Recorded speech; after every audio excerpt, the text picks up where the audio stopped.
नमस्कार students, BVN school Sikar के online platform पर आपका स्वागत है। मैं शरद गुप्ता आपको आज फिजिक्स के बारे में चर्चा करने के लिए आपके सामने हूं। आज जो टॉपिक अपन फिजिक्स के क्लास 12 के लिए देख रहे हैं, टॉपिक है इलेक्ट्रिक डाइपोल। तो जब हम बात करते हैं इलेक्ट्रिक डाइपोल की, तो we are talking about a special case जहां पर हम ये कहते हैं कि हमारे पास दो चार्जेस हैं और दोनों ही चार्जेस का मैग्नीट्यूड बिल्कुल सेम है, लेकिन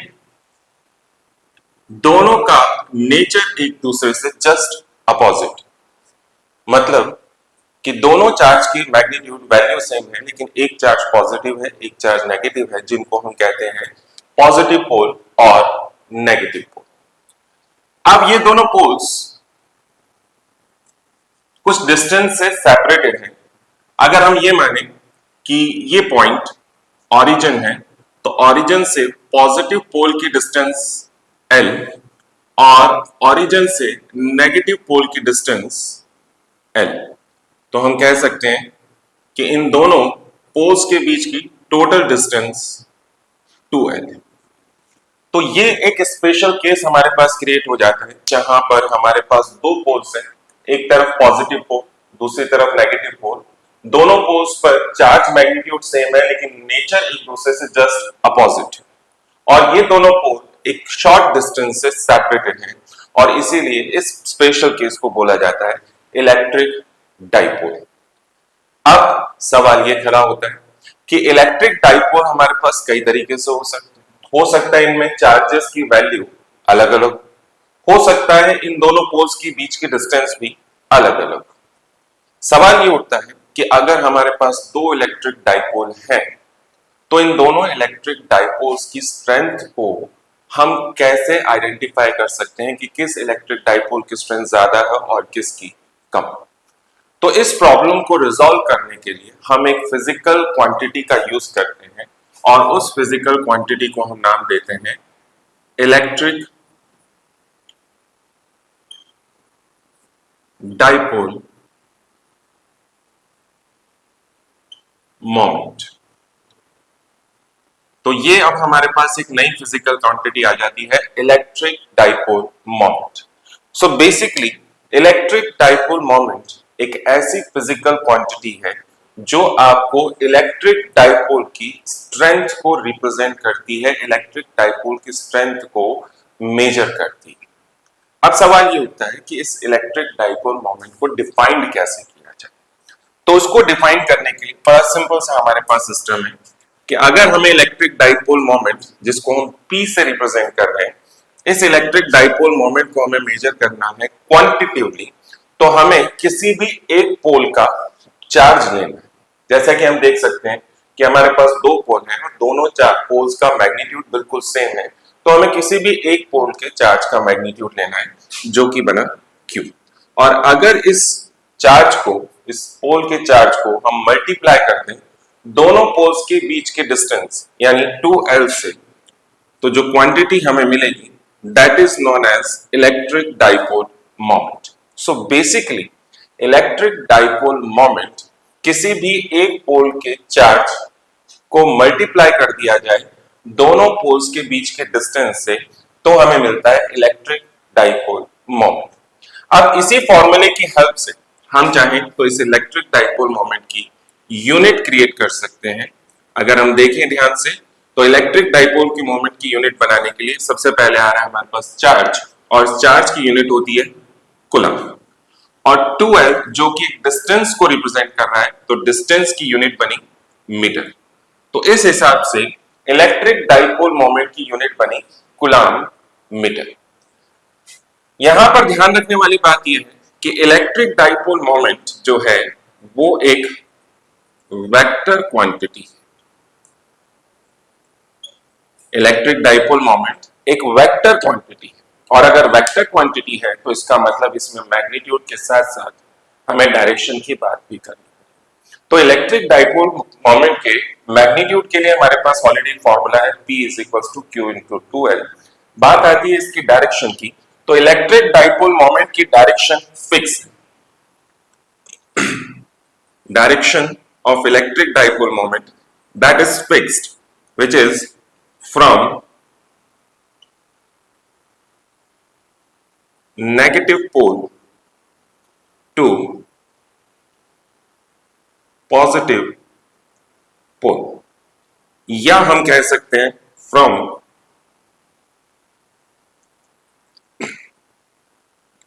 negative charge,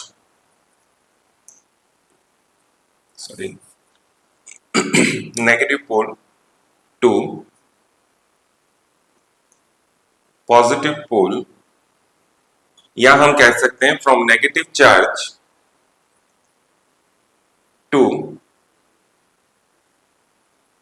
positive charge. So the direction of electric dipole moment is fixed. Electric dipole moment की डायरेक्शन हमेशा फिक्स रहेगी, that is from negative pole to positive pole, या हम कह सकते हैं negative charge to positive charge. जैसे कि इस डायग्राम में हम देखें कि हमारे पास इलेक्ट्रिक डाइपोल है और इस इलेक्ट्रिक डाइपोल का ये पॉजिटिव पोल है और ये नेगेटिव पोल है, और अगर इसी डायग्राम में हम इलेक्ट्रिक डाइपोल मोमेंट की डायरेक्शन शो करना चाहें तो नेगेटिव पोल से पॉजिटिव पोल की तरफ हम इलेक्ट्रिक डाइपोल मोमेंट की डायरेक्शन को रिप्रेजेंट कर सकते हैं। तो that is all about electric dipole and electric dipole moment. अब सवाल ये आता है कि जब हम इलेक्ट्रिक डाइपोल की बात करते हैं तो इलेक्ट्रिक डाइपोल मोमेंट के पास हमारे पास चार्जेस हैं, और जहां चार्ज होंगे वहां इलेक्ट्रिक फील्ड भी होगा। अब सवाल ये उठता है कि अगर किसी इलेक्ट्रिक डाइपोल का हमें इलेक्ट्रिक फील्ड फाइंड आउट करना है तो हम कैसे फाइंड आउट करें? तो इसके लिए हमारे पास डिफरेंट केसेस हैं, अलग अलग परिस्थितियां हैं। तो देखते हैं किन किन कंडीशंस के लिए हम इलेक्ट्रिक डाइपोल के इलेक्ट्रिक फील्ड को फाइंड आउट कर सकते हैं। फॉर एन एग्जांपल, मान लीजिए ये आपके पास एक इलेक्ट्रिक डाइपोल है, ये बन गया इसका पॉजिटिव पोल, ये बन गया इसका नेगेटिव पोल। अगर इन दोनों पोल से क्रॉस होती हुई मैं एक हॉरिजॉन्टल लाइन ड्रॉ करूं तो that is called axis of electric dipole. ये लाइन जो कि दोनों पोल्स को क्रॉस करती हुई जा रही है that is called axis of electric dipole.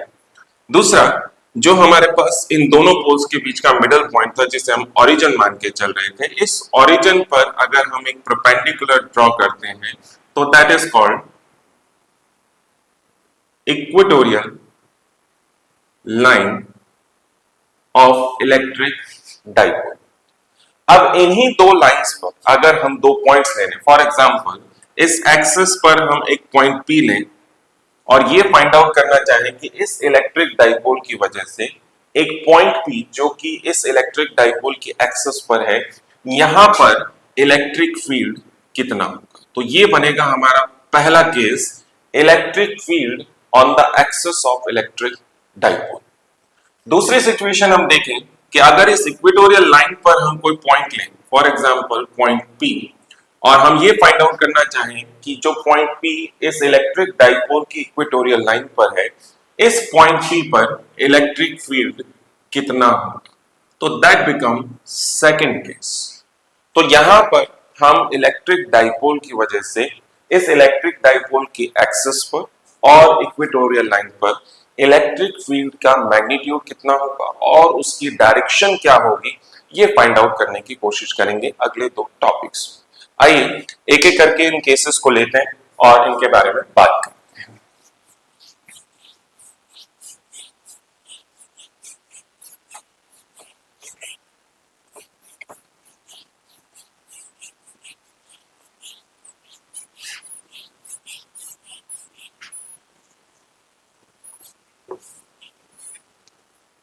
चलिए सबसे पहले केस की बात करते हैं।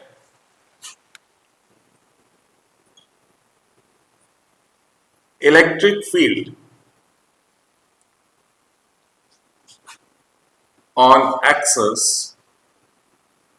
ऑफ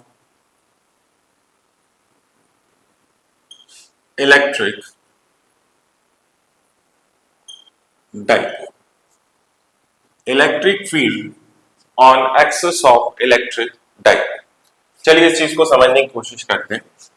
सबसे पहले हम ये मानते हैं कि हमारे पास एक डाइपोल है, ये पॉजिटिव पोल, ये हमारे पास है नेगेटिव पोल, यहां पर हमारे पास है प्लस क्यू चार्ज, ये माइनस क्यू चार्ज, दोनों पोल्स का middle point that become origin, origin से पॉजिटिव पोल की डिस्टेंस L, नेगेटिव पोल की डिस्टेंस L, और इन दोनों पोल्स के बीच की डिस्टेंस 2L। तो ये हो गया हमारे पास इलेक्ट्रिक डाइपोल। अब मैं इस इलेक्ट्रिक डाइपोल की एक एक्सिस डिजाइन कर रहा हूं और मानते हैं कि इस एक्सिस पर एक पॉइंट P है जो कि ओरिजिन से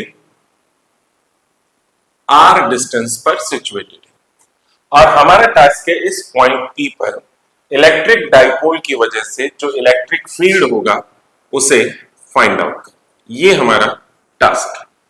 अब इस टास्क को अचीव करने के लिए सबसे पहले हमें ये देखना पड़ेगा कि इस पॉइंट P पर कौन कौन से इलेक्ट्रिक फील्ड मौजूद हो सकते। तो सबसे पहले अगर हम देखें कि इस पॉजिटिव चार्ज की वजह से, इस पॉजिटिव पोल की वजह से पॉइंट P पर एक इलेक्ट्रिक फील्ड क्रिएट होगा, और नो डाउट जैसा कि हम जानते हैं कि पॉजिटिव चार्ज की वजह से इलेक्ट्रिक फील्ड लाइंस की डायरेक्शन होती है परपेंडिकुलर आउटवर्ड डायरेक्शन। तो इस पॉजिटिव चार्ज की वजह से electric field lines outward direction में मूव कर रही होंगी। तो पॉजिटिव चार्ज से आउटवर्ड डायरेक्शन में पॉइंट P पर जो इलेक्ट्रिक फील्ड बनेगा उसकी डायरेक्शन कुछ इस तरीके से होगी, जिसको हम E प्लस से रिप्रेजेंट कर, electric field due to positive charge. अब बात करें इस नेगेटिव चार्ज की वजह से भी पॉइंट P पर इलेक्ट्रिक फील्ड हो, और जैसा कि हम जानते हैं कि सिर्फ और सिर्फ नेगेटिव चार्ज की वजह से जो इलेक्ट्रिक फील्ड लाइंस होती हैं वो होती हैं परपेंडिकुलर इनवर्ड। सो कहीं ना कहीं इस नेगेटिव चार्ज की वजह से इलेक्ट्रिक फील्ड लाइंस इनवर्ड आ रही होंगी। तो पॉइंट P से एक इलेक्ट्रिक फील्ड लाइंस इस नेगेटिव चार्ज की तरफ आ रही होंगी, तो इसका मतलब इस पॉइंट P पर नेगेटिव चार्ज की वजह से एक इलेक्ट्रिक फील्ड बनेगा जिसकी direction towards the negative charge होगी, जिसको हम रिप्रेजेंट कर रहे हैं E माइनस। सो इस पॉइंट P पर दो तरह के इलेक्ट्रिक फील्ड बने, एक E प्लस जो कि पॉजिटिव पोल की वजह से है, दूसरा है E माइनस जो कि नेगेटिव पोल की वजह से। अब इन दोनों इलेक्ट्रिक फील्ड्स की का हम मैग्नीट्यूड फाइंड आउट करने की कोशिश करते हैं। जैसा कि हम जानते हैं कि इलेक्ट्रिक फील्ड का जो basic formula according to the Coulomb's law वो है K Q upon R square, जहां Q रिप्रेजेंट करता है मैग्नीट्यूड ऑफ चार्ज को और R रिप्रेजेंट करता है चार्ज से पॉइंट तक की डिस्टेंस। अगर इसी फॉर्मूले को इस डायग्राम में हम अप्लाई करें तो E प्लस यानी electric field due to plus Q charge,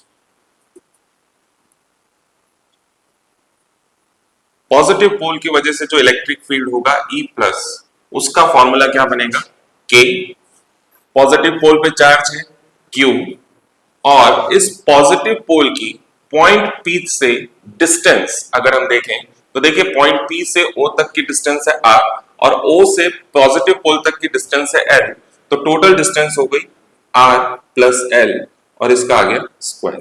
तो that become formula of E plus. Same इसी फॉर्मेट पे हम इलेक्ट्रिक फील्ड फाइंड आउट करेंगे। Electric field due to negative pole, जिसको हम E माइनस से रिप्रेजेंट कर रहे हैं। तो आप देखें माइनस E, ये वाला इलेक्ट्रिक फील्ड के लिए भी हम फॉर्मूला लगाए तो K, नेगेटिव पोल पर भी चार्ज कितना है Q। अब हमें डिस्टेंस चाहिए नेगेटिव पोल से पॉइंट P तक की डिस्टेंस, ये डिस्टेंस हमें चाहिए। तो आप ध्यान से देखिए पॉइंट O से पॉइंट P तक की डिस्टेंस है R, और इस डिस्टेंस में से अगर ये डिस्टेंस हटा दें यानी L डिस्टेंस को हटा दें तो हमारी रिक्वायर्ड डिस्टेंस आ जाएगी R माइनस L और इसका स्क्वायर। तो हमारे पास पॉजिटिव पोल और नेगेटिव पोल दोनों की वजह से जो इलेक्ट्रिक फील्ड है उनके मैग्नीट्यूड्स आ चुके हैं, दोनों की डायरेक्शंस आ चुकी हैं। अब अगर इन दोनों फॉर्मूलों को हम ध्यान से कंपेयर करें तो आप देख सकते हैं कि यहां पर जो टर्म आ रही है वो आ रही है आर माइनस एल, यानी ये टर्म कंपैरेटिवली लेस है, तो इसका मतलब E माइनस की वैल्यू कंपैरेटिवली ज्यादा होगी। तो हम कंक्लूजन ये दे सकते हैं कि E minus is greater than E plus, यानी नेगेटिव पोल की वजह से इलेक्ट्रिक फील्ड ज्यादा और पॉजिटिव पोल की वजह से इलेक्ट्रिक फील्ड कंपैरेटिवली कम है। तो according to the laws of vector addition, हमारे पास दो वेक्टर है जिसमें से इसका मैग्नीट्यूड ज्यादा है और इसका मैग्नीट्यूड कम है, तो इन दोनों का जो रिजल्टेंट इलेक्ट्रिक फील्ड बनेगा वो E माइनस की तरफ होगा, that become resultant electric field, जिसकी वैल्यू हमें फाइंड आउट करनी है। अब रिजल्टेंट इलेक्ट्रिक फील्ड की वैल्यू फाइंड आउट करने के लिए बेसिक फॉर्मूला हमें यूज करना है। दो वेक्टर है, दो वेक्टर्स की डायरेक्शन अपोजिट है एक दूसरे से, और इस E माइनस का मैग्नीट्यूड ज्यादा है, तो इसका मतलब हम लिखेंगे E minus subtracted with E plus. दो वेक्टर जो कि अपोजिट डायरेक्शन में, तो एक वेक्टर प्लस में तो दूसरा वेक्टर माइनस में, दोनों को ऐड किया तो E माइनस माइनस में E प्लस, यहां से हमें रिजल्टेंट इलेक्ट्रिक फील्ड मिलेगा। अब इस फॉर्मूले में हमें सिर्फ E माइनस और E प्लस की ये दोनों वैल्यूज पुट करनी है। तो सबसे पहले E माइनस की वैल्यू पुट करें, K Q upon R minus L का whole square, minus E plus की वैल्यू यहां से पिक करते हैं, K Q upon R plus L का होल स्क्वायर। सिंपली अब हमें इनको सॉल्व करना है, और सॉल्व करने के लिए देखिए हम क्या करते हैं, resultant electric field E is equals to, जैसा कि आप देख सकते हैं यहां पर के क्यू दोनों जगह से कॉमन आ रहा है, तो इसे कॉमन ले लेते हैं, के क्यू, रिमेनिंग पार्ट यहां बचेगा 1 अपॉन आर माइनस एल का होल स्क्वायर, माइनस साइन से यहां पर रिमेनिंग पार्ट बचेगा 1 अपॉन आर प्लस एल का होल स्क्वायर। ये टर्म हमारे पास आ गए कॉमन लेने के बाद। अब एक काम करते हैं, के क्यू को एज इट इज रहने देते हैं, यहां पर हम एलसीएम लें तो आर प्लस एल का whole square into R minus L का होल स्क्वायर, ये एज अ एलसीएम हमारे पास आ गया। सॉल्व करते हैं, यहां पर बनेगा आर प्लस एल का होल स्क्वायर माइनस का साइन, फिर आर माइनस एल का होल स्क्वायर, ये हमने एलसीएम लिया है। अब इन स्क्वायर्स को ओपन करते हैं, K Q as it is, R plus L का होल स्क्वायर ओपन करते हैं, R square plus L square plus 2 R L, bracket close, minus का साइन। अब आर माइनस एल का होल स्क्वायर ओपन करते हैं, R square plus L square minus 2 R L, squares हम open कर चुके हैं। यहां पर ध्यान से देखें तो यहां पर बन रहा है a plus B minus into A minus B का फॉर्मूला। तो इस फॉर्मूले को सिंपल मैथमेटिकल आइडेंटिटी लगाएं तो ये बन जाएगा R square minus L square, no doubt दोनों का होल स्क्वायर है तो यहां पर भी होल स्क्वायर आ जाए। अब इसको सॉल्व करते हैं, E इज इक्वल्स टू के Q R square plus L square plus 2 R L, ये वाला पोर्शन एज इट इज, यहां माइनस का साइन है, जैसे ही ब्रैकेट ओपन करेंगे तो ब्रैकेट के अंदर के सारे साइन चेंज होंगे, तो यहां पर बनेगा minus R square minus L square और प्लस 2 आर एल, डिवाइड में portion as it is R square minus L square का होल स्क्वायर। सो आप देख सकते हैं यहां आर स्क्वायर से आर स्क्वायर कैंसिल हो रहा है, एल स्क्वायर से एल स्क्वायर कैंसिल हो रहा है, यहां पर आपके पास जो पोर्शन बच रहा है दैट इज 4rl। अब इसमें छोटी सी हमें एक ट्रिक लगानी है, क्या ट्रिक लगाएंगे ध्यान से देखिएगा, डिवाइड का पोर्शन में एज इट इज लिख रहा हूं, R square minus L square का होल स्क्वायर, और यहां पर 2rl प्लस 2rl दोनों मिलकर हो गए 4rl। अब इस 4rl को मैं लिख रहा हूं कुछ इस तरीके से, 2r मल्टीप्लाइड बाय 2l। यहां पर एक छोटी सी ट्रिक लगाई है, अपन ने 4rl को लिख दिया है 2r इंटू 2l, रिजल्ट वही रहा अभी भी 4rl। बेनिफिट जो हमें मिलेगा वो देखें आप, एक आप यहां देख सकते हैं q आ रहा है और यहां पर एक आ रहा है 2l, जैसे कि अपन ने थोड़ी देर पहले भी देखा था इलेक्ट्रिक डाइपोल मोमेंट के बारे में, जिसका फॉर्मूला था P is equal to Q into 2L। तो यहाँ पर हमें Q इंटू 2L दिख रहा है, जिनको मिलाकर हम बना सकते हैं इलेक्ट्रिक डाइपोल मोमेंट, यानी Q इंटू 2L को मैं मिलाकर लिख सकता हूँ P। तो इलेक्ट्रिक फील्ड E का फॉर्मूला जो हमें मिलेगा दैट इज 2K, 2 और K, Q इंटू 2L को मिला के मैंने लिख दिया P, साथ में आ गया R, और डिवाइड का portion R square minus L square का whole square. That is the basic and general formula of electric field due to electric dipole on the axis of dipole. लेकिन इसमें भी हमें एक छोटा सा अमेंडमेंट करना है, छोटा सा एक स्पेशल केस लगाना है। That case is known as case of short dipole. अब ये शॉर्ट डाइपोल की सिचुएशन क्या है समझिए। अगर हम फॉर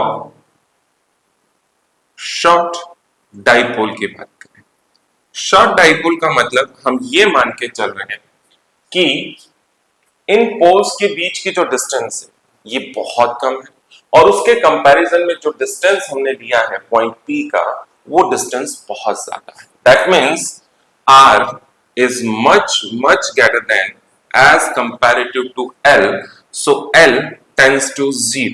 L की वैल्यू को ऑलमोस्ट नेग्लिजिबल हम ले सकते हैं, क्योंकि इसकी वैल्यू ऑलमोस्ट 0 के आसपास जा रही है।